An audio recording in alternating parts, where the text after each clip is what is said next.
नमस्कार dear students. आज हम पढ़ेंगे कक्षा 8 गणित की प्रश्नावली 8.3 के प्रश्न संख्या 3 को। चलिए आज की क्लास को स्टार्ट करते हैं। उससे पहले आप इस वीडियो को लाइक, चैनल को सब्सक्राइब जरूर करिएगा। तो देखिएगा प्रश्न संख्या 3 में कह रहा गुणनफल ज्ञात कीजिए। देखिएगा साथियों, यह प्रश्न आपके बहुत ही ज़्यादा सरल है।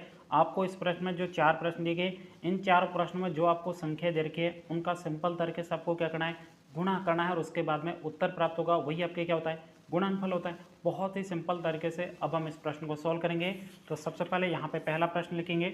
पहले प्रश्न में जो आपको संख्या दे रखी है उसको यहाँ पे लिख दो। यहाँ पे है ए स्क्वायर, उसके बाद में गुणा, यहाँ पे 2 a² कोष्टक, उसके बाद गुणा कोष्टक 4 a² 26 दिए गए हैं। अब सिंपल तरीके से हम इस प्रश्न को सॉल्व करेंगे। तो यहाँ पे लिखेंगे हल। अब सबसे पहले देखिए यहाँ पे क्या है, आपके कोष्टक को हटा दो। ये आपके ए स्क्वायर गुणा आपके 2 a² 22 गुणा 4 a² आपको कितना दिए गए, 26। अब ध्यान से देखिएगा, यहाँ पे सबसे पहले जो संख्या दे रखी है उनका आपको सिंपल तरीके से क्या करना है, गुणा करना है। तो यहाँ पे देखो कितना 4, यहाँ पे कितना 2, 4 और 2 का गुणा करेंगे कितना हो जाएगा, 8 हो जाएगा। तो यहाँ पे लिख देंगे 8। और कोई संख्या आपको दे नहीं रखी, सभी संख्याओं का हमने गुणा कर दिया। अब यहाँ पे आपको पता क्या है, ए, इधर भी आपके क्या है ए, इधर भी आपके क्या है ए, तो यहाँ पे लिख देंगे ए। अब आपको पता है तीनों ही आपके चर क्या समान है, तो समान चरों का जब भी आपको गुणा करते हैं तो उनकी घातें जुड़ जाती हैं। तो यहाँ पे बताओ ए की घात पहले कितनी थी, 2, तो यहाँ पे 2 लिखेंगे। उसके बाद प्लस इसकी घात कितनी 22, तो यहाँ पे 22 लिख देंगे। उसके बाद में प्लस इसकी घात कितनी 26, तो यहाँ पे 26 लिख देंगे। अब यहाँ पे लिखेंगे 8 ए की घात है। बताओ इन सभी घातों को आप जोड़ दो कितना हो जाए, यहाँ पे देखो 22 और 2 आपके कितना 24 हो जाएगा। 24 में आप 26 जोड़ो कितना हो जाएगा, 50 हो जाएगा। तो यहाँ पे ए की घात कितना है 50। उत्तर यहीं तक कि आपको इस प्रश्न का उत्तर निकालना। कितना आसान प्रश्न है, आगे समझ। उम्मीद करता हूँ ये प्रश्न आपको बहुत ही अच्छे तरीके से समझ में आया होगा। चलिए बढ़ते हैं दूसरे प्रश्न की तरफ। दूसरे प्रश्न में जो आपको संख्या दे रखी है उसको हम लिखेंगे। दूसरे प्रश्न में आपको संख्या दे रखी है, यहाँ पे लिखेंगे सेकंड प्रश्न।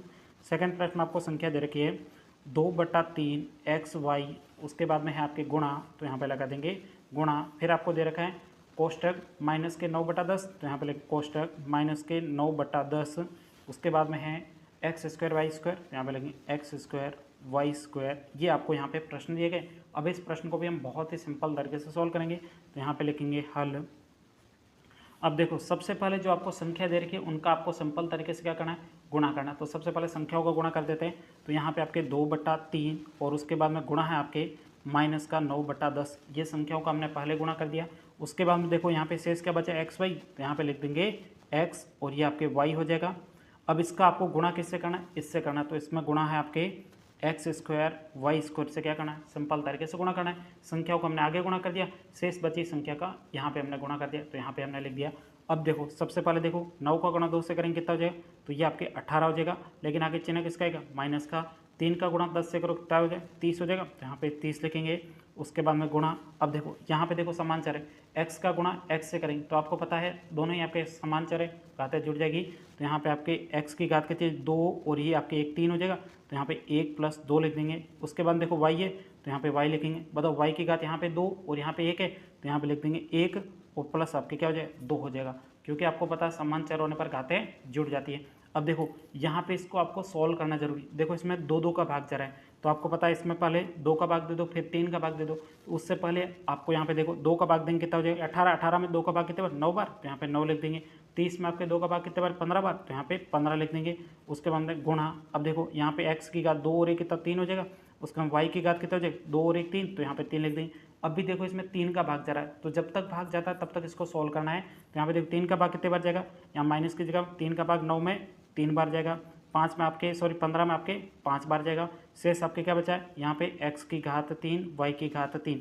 अब किसी भी संख्या से संख्याएं नहीं कट रही, इसका मतलब ये इसका क्या है, उत्तर है। तो यहाँ पे लिखेंगे उत्तर। यहीं तक कि आपको इस प्रश्न का उत्तर निकालना था। उम्मीद करता हूँ ये पूरा प्रश्न आपको बहुत ही अच्छे तरीके से समझ में आया होगा। चलिए बढ़ते हैं अगले प्रश्न की तरफ। तीसरा प्रश्न। तीसरे प्रश्न में जो आपको संख्या दे रखी है इसको यहाँ पे हम लिखते हैं। तो यहाँ पे लिखेंगे थर्ड प्रश्न। थर्ड प्रश्न में जो आपको संख्या दे रखी है कोष्टक माइनस का 10/3, उसके बाद p q की घात 3, उसके बाद कोष्टक बंद, गुणा आपको दे रखा है 6/5 p की घात 3 और यहाँ पे आपको q दिए गए और इसको कोष्टक के अंदर दिए गए। अब सिंपल तरीके से इन दोनों का क्या करना, गुणा करना है। तो यहाँ पे लिखेंगे हल।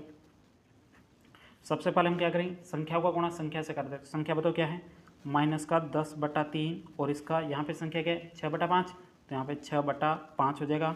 उसके बाद शेष बची हुई संख्या गुणा करेंगे, तो यहाँ पे गुणा का निशान। बताओ पहली संख्या क्या है p(q)3, इसका गुणा करना है p(3) और q से। बहुत ही आसान है, आइए सिंपल तरीके से इनका गुणा करते हैं। तो ध्यान से सबसे पहले देखिएगा 6 का गुणा यहाँ पे 10 से करेंगे तो आपके माइनस है, तो माइनस लगन 6 का गुणा 10 से 60 हो जाएगा। उसके बाद देखो 5 का गुणा 3 से 15 हो जाएगा, तो यहाँ पे 5 3 15 हो जाएगा। यहाँ पे गुणा, अब बताओ यहाँ पे देखो p है और इधर p है क्या, इधर भी p है, तो आपको पता है समान चर होने पर घातें जुड़ जाती है। तो यहाँ पे लिखेंगे p की घात यहाँ पे 1 है और ये आपके 3 है, तो 1 + 3 हो जाएगा। उसके बाद में अगली संख्या क्या q है, तो यहाँ पे लिखेंगे q। अब बताओ q की घात यहाँ पे कितनी 3 और यहाँ पे कुछ नहीं है, इसका मतलब 1 है, दोनों ही समान चर है, घातें जुड़ जाएगी, तो यहाँ पे प्लस का 1 हो जाएगा। अब यहाँ पे सिंपल तरीके से इसको आगे सोल्व करते हैं। अब देखो यहाँ पे देखोगे दोनों ही संख्याओं में आपके 3 का भाग जा रहा है कि नहीं जा रहा है, 3 का भाग जा रहा है, तो 3 का भाग देंगे, तो यहाँ पे -3 का भाग देंगे तो आपके 60 में, यहाँ पे लाइट चली गई है, लाइट को चालू कर देता हूँ। अब देखो यहाँ पे देखो वापस से 60 है, 60 में आपको पता है 3 का भाग कितने बार जाएगा 20 बार, तो यहाँ पे लिख देंगे 20, उसके बाद बटा। अब ध्यान से देखो यहाँ पे आप देखोगे तो देखो 15 में 3 का भाग कितने बार जाएगा, 15 में आपके 3 का भाग जाएगा 5 बार, तो यहाँ पे 5 लिख देंगे। अब उसके बाद में आगे देखो यहाँ पे गुणा। अब यहाँ पे देखो p की घात कितनी हो जाएगी 2 और यहाँ पे 3 और ये कितना 4 हो जाएगा, तो यहाँ पे p की घात 4 हो जाएगा। उसके बाद में q की घात भी आप जोड़ दो कितनी हो जाएगी 4 हो जाएगी, तो यहाँ पे लिख देंगे 4।